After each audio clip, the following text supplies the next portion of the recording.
Labdien!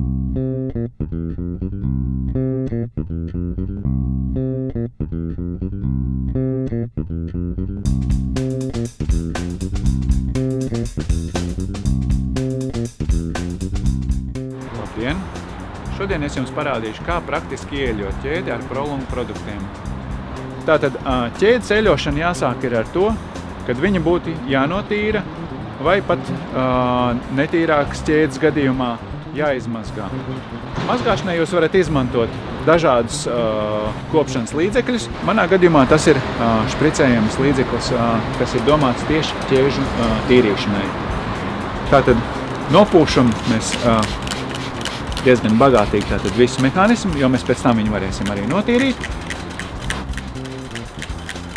Tātad pirmais darbs mums ir izdarīts, un tagad mazlietiņi ir jāpagaida, lai mēs varētu šo ķēdi noskalot. Kad tīrīšanas līdzeklis ir iedarbojies, tas prasa apmēram dažas minūtes, mēs varam noskalot visu ar ūdeni. Ar parastu birstīti mēs vienkārši noskalojam visu ar ūdeni. Redzat, ka viņš nedaudz putojās. Tātad šādi mēs iegūstam ideāli tīru mehānismu.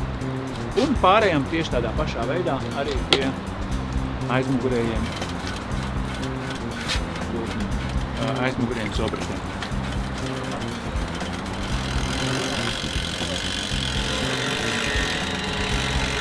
Pēc mazgāšanas vēlams slapjo ķēdi nosusināt.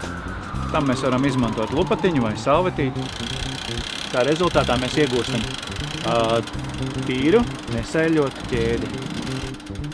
Tātad eļošanai mēs izvēlamies Prolong SPL 100 aerosolu iepakojumā. Un es parādīšu, kā praktiski ir jāuzklāj viņš uz ķēdes.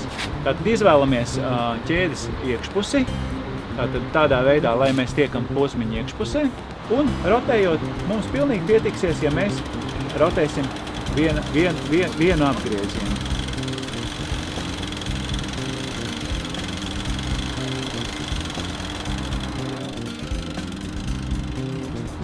Apgrieziens ir veikts, un šādā veidā jāatstāj ķēdei iesūkties produktam.